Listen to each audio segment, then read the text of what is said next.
Um, Hello. hello. What a morning that's already been.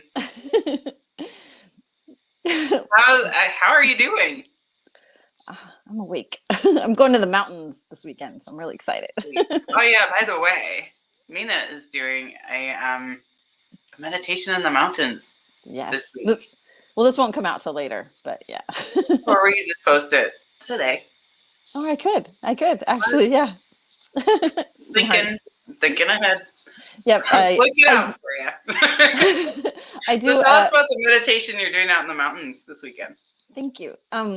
It's a okay. So when the mountain energy is connected for Chinese medicine to like the spleen and the stomach, right, which controls anxiety, calming the mind, and all that jazz. So this weekend, I get an opportunity to be in the mountains and get to be with in my land, and so I wanted to do a mountain meditation, a healing meditation for other people if they wanted to join in, and Yeah. it is basically when I go into a healing meditation, for whomever is involved, like let's say Sam's going to do it because she is going to do it this weekend because she always participates. Thanks, Sam. Because and my soul is greedy. and so what I do is I basically go inside the body and I go inside the aura, the spirit, the mind, everything, and I just start working on it.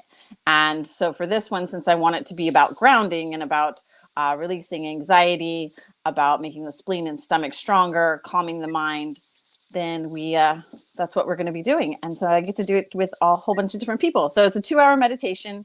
And for this one, because again, normally when I do a healing meditation, I like people to wear light colored clothes, like white and stuff like that. But for the spleen and stomach, I ask simply that those 2 hours, all you have to do is just not eat that much those 2 hours. And that's it. Pretty Easier easy. said than done. I'll tell you that much. I know exactly what's going to happen. I'm going to be like, oh crap, I'm starving. Oh geez, this 2 hour thing just started. I'm done. You can still eat, just like not overindulge. Right. Don't reach like, Don't eat a bunch of I'm so fries and full. burgers. Yeah. Yeah. Yeah. And it's like hard during COVID because our biggest enemy during COVID, I noticed, has been the refrigerator. At least that's for me. So Yeah. I've taken any kind of chocolate, sugar, anything out of my refrigerator. But I yeah, keep, so I can be the first one to be a testament for Mina's meditation sessions. They do work. You feel lighter, and you will see. And for me, I always say it's kind of like bubbles. So if you'd like to learn more about that, feel free. We'll post it on the page along with this, and then yeah, let us know what you think. If you have a chance to do it, it's really great, and the money I believe is going to. well, Poseidon, like my Oh yeah. dogs, my For dogs. I Mina have, also in her spare time of also being a Chinese herbologist and working on all of these different things, Mina also happens to have a rescue and a pack kind of like she's the pack leader of 11 dogs. So, and yes, Poseidon is this wonderful Great Dane who's had some yes, eye issues, and he was a rescue. And I mean, the whole story was that he just came running to you and was like an escape artist from this next door neighbor, and he ran through barbed wire to get to you. Like yeah. he's a he.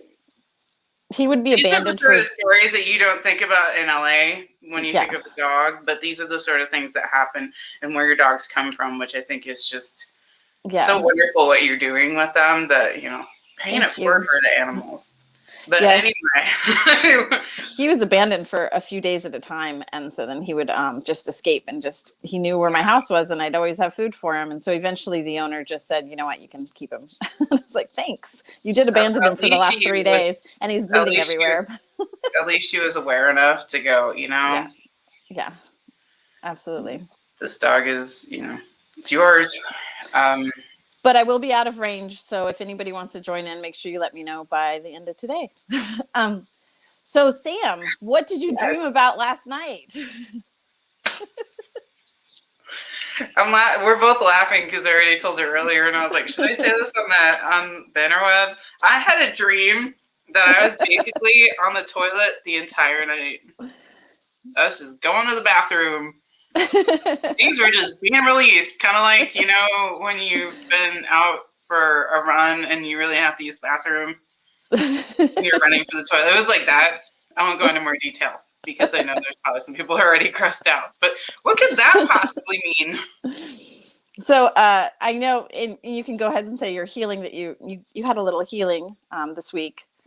Yeah, I did a trial session for something called tapping, which I think is really interesting. Hopefully one day we'll have Allie on, which is all about releasing. The central nervous system has a way of holding on to certain emotions, and at times it can really hinder you from certain things like getting to that next level, that thing that you're like, I really want to get to the next level of X, Y, and Z, but there's a mental block or there's some sort of like block in your body that you're trying to get rid of. And we just did a really quick one that was about a recent event. And do you think that that's tied to it? So Chinese medicine wise, first I'm going to say having a bowel movement obviously is large intestine, and you're releasing the past, which is wonderful. Now, as a dream walker, I also know that dreaming of poop, as my grandmother would teach me, means you're going to get lots of money. So yay. And you are starting your job soon and everything else, a new job soon. And yeah. And then the other thing is, if you look at it again, back to Chinese medicine, is so large intestine is metal, right? So we want to take away the metal because the wood is the money and the axe can chop down the tree, right? And we don't want it to take away our money. So now removing that and releasing it allows the tree to flourish, which is your money.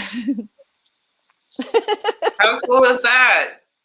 Yeah. So, I mean, hey, take it as you will. I mean, maybe I had to use the bathroom, but I'm going to take it as, hey, things are getting released and we're on to the next chapter. And speaking of next chapters, we're finally going to get to the topic of today. What is grounding? What is grounding? So I remember when I first met you, you did a reading for me and you said you really need to ground yourself more. You don't really know who you are. Nice. I was like, cool. What does that mean? Well, my first thought was, you know, I don't know myself. Now I look back at it and I'm like, yeah, I really didn't know myself. It was like 7 years ago. I just had a memory pop up on my Facebook. But yeah, so I thought that's really interesting. What is grounding? And I had to do some looking up. But what is your definition of grounding? If somebody tells you, you got to go do some grounding, what exactly does that mean?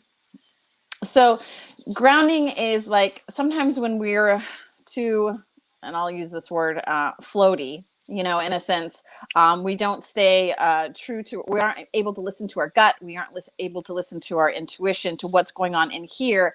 And we're just so overwhelmed with all of our things that are going up here. So like basically, imagine like you can't stop thinking, that is like constantly at a miles per hour. That's just Chatter. Yes, exactly. Yeah. Or you're meditating and you can't stop hearing thoughts. That is a symbol that, you know, a sign that you might need to ground yourself a little bit. Well, and what does it feel like if you are really grounding yourself in a meditation? Is there a good way to describe it for those who are like, I don't know if I've ever grounded myself? It feels so centering, as if almost you are in the center of the earth and you can feel the earth rotating, and it doesn't matter what's happening around you. It doesn't matter the chaos. You feel happy. You feel true. You feel at peace, a peacefulness that like you just don't understand peace until you reach that kind of peace in meditation. And it's so, well, enlightening in a sense, right? It's a drop of enlightenment. Yeah. There's some really great, and the great thing is with social media and the internet now, you can find so many guided grounding meditations. Yeah. For me, I would always describe it as kind of like, because I can't sit and meditate. It drives me nuts. My back starts to go crazy, and I'm like, and then the chatter starts. So I'm like, it kind of defeats the purpose. So I just do like if I'm laying down or first thing in the morning, and it almost feels like you're just kind of like I don't want to say grounded, but you're part of the earth. Like imagine if you're under a tree and you're just kind of like getting into the dirt and just laying there and going, I need nothing for nothing right now. Yeah. this is where I am. This is who I am. And it's a slower kind of thought process of, like when you do yoga at the very end of yoga and you have like you do shavasana, you know, and you're just laying there and you imagine those roots going down to the center of the earth. You imagine, like, I almost imagine like a little dirt, you know, going around me and stuff like that. And it's just, I am one, I am like the tree and I can feel the roots and it's so awesome. yeah, especially if you feel like you were there and you're present and you are not hearing, you know, your boyfriend or wife or whatever junk going on, like you're doing okay and you're really staying true to yourself. And I think that was my next question is, what are the benefits of grounding? Doing grounding meditations. So being able to hear yourself, being able to hear what your truth is. And, you know, again, gut over guru, right? Like we have to make sure that we can be able to hear what's best for our life, what's best for our, from our body to our spirit, to our mind, our family, you know, and look inside. Yeah, you absolutely are right. And it's, we kind of touched upon that before when we were talking about, you know, resilience in the pandemic, that what got both of us out was the fact that we were able to ground ourselves. Yeah. That we took time to really sit down and go, okay, I mean, we're not out of it yet, but you know, it definitely helps you find, okay, well, what's my next step? And listening to your gut. And then it kind of feels like an avalanche and you're like, ooh, this feels kind of good. I don't want to get out of this state. So what do you do to ground yourself, Sam? What do I do? I work out a lot. Well, that's okay, because that's, in a sense, that's you getting into your body, right? Because our spirits can be all floaty or whatever. And so it's you're in your body and that's your grounding. That's great. Well, and I also like it when I can learn. So I think that that's a big thing for me, is learning feels like I'm grounding because I'm learning something. And if it resonates with me, I'm like, oh, I kind of get back into myself of, oh, that feels right, rather than, you know, listening to the outside chatter again. But I do know that prior to COVID, I needed to ground myself more. I needed to listen to that voice. I had, and then we go back to 2018, you know, when I had the 6 family deaths at once, well, one right after the other. And when I just walk away, if I could just walk away and even walk at the beach or whatever, and just hear myself instead of hearing what everybody else is telling me to do. I mean, that is so powerful. And that's a type of grounding. You can do it with food. You can do it, you know, just sitting there at your desk and just imagine your coccyx going down to the center of the earth and it being your root, like you're a tree, and allow yourself to connect. Or the arch of your foot, you know, that's the kidney 1 point for Chinese medicine, and allowing that point to just totally connect to the earth. Well, and I think that we've both had those instances where we've had to go, I need to stand my ground right now because the person around me is just all over the place. And as an empath, it's so easy to just get up in that high frenzy of crazy. And then before you know it, you leave the situation going, that is totally not the behavior I wanted to exude in that moment. But it takes those moments of clarity where you just go, you know, if you're grounded enough, you know, I can see this person's all over the place right now, and the last thing I should be doing is meeting them at that level. Yep. So when I was in acupuncture school, you know, I took it upon myself to just dive right in. Anyways, so I tried to find the point that was the most grounding, that could strengthen my yin and my kidneys and everything. And so I found kidney 1, and I'll post what kidney 1 is down below in the comments. And so I worked on that point through chanting, meditation, etc. And it was so cool because I was able to see the earth and her history. You know, we were going back all the way to like dinosaur time, you know, like it was just so amazing. It was like, oh, this is beautiful. I mean, that is a level of grounding that's just profound. You know, you basically just grounded with the earth. Right. Yeah.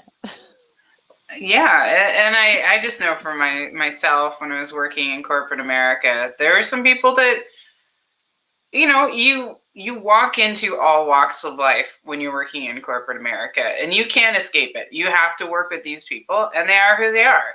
They're at where they're at, and you just have to meet them where they're at. And I remember one time I was talking to somebody who was getting all up in arms about something just absolutely ridiculous. Mm-hmm. And I was like, did the person die? And they're like, no. And I was like, then I think we're going to be okay. Yeah. And I remember actually saying to this person, I was like, nothing good is going to come from being in this state. Mm-hmm. We're not going to get anywhere. Yeah. Nothing good is going to come from being in this kind of flighty, crazy state. And I remember when I first met you, I would get swept away by somebody else's story. And it was like the energy vampires just come out of the woodwork when you're in that state of flighty because they want your energy. And they don't do it on purpose. I mean, most energy vampires don't know they're energy vampires. If they did, they'd probably try to change their ways, I'd hope. But, you know. No comment. No comment. But I mean, like, I would like to think that most people, if they discover that they're an energy vampire, would go, how do I fix that? Mm-hmm. But when you're up in this state, I remember I was always up in this state because I'd spent so much time being around someone who was just pulling out my energy and was constantly trying to get me out of listening to my gut. Because I was always listening to my gut. And it was like, I never felt that kind of crazy, flighty. It almost feels like your stomach is in a knot constantly. Mm. Yeah, I like that. Like my stomach and my heart, and like that little, right at your sternum. It's just like it twisted. And it was 2 years of feeling like I was in a knot till I really figured out how to ground myself. For me, I think it was more, I think my crown and my third eye just like were just so big compared to the rest of my body. Like my root chakra was just like, you know, like, and the rest of it was so much bigger that I just, you know, I had to bring it back down. So I guess for me, it would be more like headache or just and this is where, again, anxiety comes in, right? Because then if we're thinking too much and we're working too hard, our spleen, our spirit of our spleen, which is our yi, I'll do a class on that later. But like, that's just so overwhelmed, you know, and this is part of our astral, right? So our astral, we go back to, you know, if you were the type of person that likes to meditate and do a lot of, you know, astral traveling kind of a thing. What is astral traveling? We have another day for that topic. That's another day. So you have to make sure that you're also balancing it with grounding your body, you know, grounding yourself. And that includes even in relationships. And I once, I dated this one guy, and I remember I said to him, I was like, we can make this work. This is going to be great. And he was like, who's going to be the one that's grounded? And I was like, oh, can we take turns? It's like, that's true. I don't know. Just have a vision of you with a male version of you running around going, ah, all the time. Right? Oh my God. I was like, oh, shit. I guess it didn't. Why is there nobody? Door. Yeah, he's a walker too, and so he just shows up randomly. I'm like, hey, what's up? Just shows up. Funny. Right. Well, and that's another thing that I would say is that grounding will also keep you from getting into those relationships you shouldn't get into. Absolutely. Because you're listening to your gut. You're listening to yourself. And sometimes I've noticed, especially, and I don't want to say it's just with women because I don't think that's the case, but there are a lot of people who their gut is telling them something and they don't listen in the very beginning of relationships. They're not grounded. They are all up in it. They're just like, yeah, this is amazing. And the red flags just keep coming. And you're like, no, but I'm up here and everything's great. But we love each other. But there's so much connection. So it's called infatuation. Or, you know, the broken circle. Go back to the broken circle, right? Yeah. Remember the soulmate one? If you haven't seen the soulmate video, go back to the soulmate video, the one that has all the circles. There's that broken circle. There may be a soulmate there, but it doesn't mean you're supposed to be with them. Right. And walking into it going, hey, this is fun. And kind of keeping it at that will give you enough time to see the signs rather than, getting those. What's the hormone that's released when you think you're in love? Is it something? Oxytocin? Yeah. Yeah. I know that's the mommy one. I don't know. It might be that one too. I don't know. I don't know. But if you Somebody else. hormone that makes you think you're in love, you get that going, all of a sudden you're up here and you're done for. Yeah. And then 3 years later, you're like, well, there were so many signs. Why didn't I ever pay attention? Why didn't I ever do anything? Stay grounded. You can remember those times where you went, why didn't I ever pay attention to that? Yeah. Save yourself a lot of time. A lot of time and a lot of anguish. But I think that may be a big takeaway with grounding is like when you're grounded in yourself, there's less noise. So, and if you even, listen to as many videos out there as you want, but really it's just about walk away from everything for 5 minutes. Breathe. Get back to your breathing, belly breathing. As you inhale, your belly gets bigger. Exhale, belly gets smaller. That's it. For me, it's also going on a walk. Yeah. Or, right. Which would be being in your body, just, or enjoying nature. That's it. Let's keep it really simple. That is your takeaway. And then for food, I would say more rooted vegetables, something that's already grown down there under the ground, and make some soup, something that's easy to digest. So like sweet potato. I love sweet potatoes. Think of fruit. Carrots. Potatoes aren't the greatest for you. No, inflammation and stuff. We'll have a different conversation on that. Potatoes are like we'll talk about it later. Rooted vegetables. Anyways, even if you do it right now, it's still fine. Rooted vegetables. It's like, what else is rooted? Radishes. Beets. Yeah. That'll kind of move the bowels too. Great for releasing large intestine, releasing the past. See, it all comes full circle. Back to the dream. Back to the dream, back to the signs, and sometimes they come out in kind of gross ways, but whatever. And Sam had mentioned something, even if somebody had passed. So when someone passes, it's not to say that you don't have the moment to not be grounded, but try to always stay in your breathing, because we can lose ourselves, and we don't want to lose ourselves completely. Right. Go back. I'm not saying it's easy. Obviously, I've been through, 6 at once or right after another, right. and just breathe. And if you need help, seek out help. We go back to, a licensed therapist. I know I make herbs to help with anxiety and depression and stuff like that. There's other Chinese medical practitioners out there that do the same. There's natural ways and there's medical ways, therapy, everything. Mm-hmm. So everyone's here for each other. Well, and absolutely. And that's to say, it's like, you don't need to be grounded. Nobody can be grounded 100% of the time with all the stuff that's going on in this world right now, or in general, because it's like, but this is all learning, and when you have those moments of, okay, I'm going to cry it out, but you have that mental moment of, there are moments where that grounding does come in. It's that little voice that says, no, it's going to be okay. And you start to figure it out, but that's all it really takes. And I remembered another one that I did. I was having problems, again, back to the root chakra. This was years ago.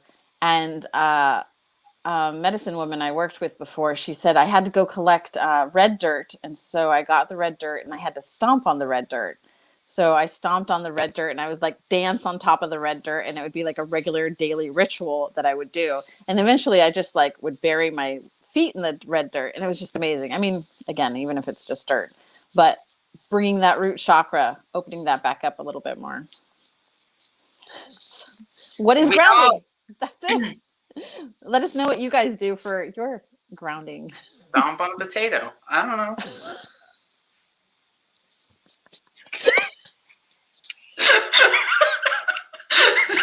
I'd stomp on a potato.